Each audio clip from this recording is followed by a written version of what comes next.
Hey everyone, Danny here with Pangolin. With Halloween just around the corner, we wanted to show you a few quick tricks using lasers to amplify your upcoming Halloween event. Let's dive in.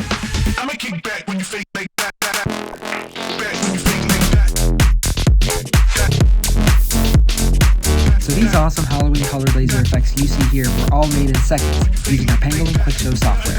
We just use our Quick Shape tool, pick a shape, apply our desired effects, color, and bam, save it to a queue.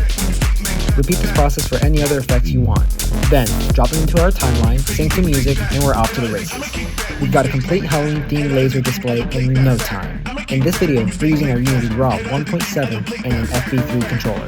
Interested in a setup like this? We've got you covered. Save $150 off of your Halloween purchase using code SCREAM150. Check out the links below to get a setup like the one you see here.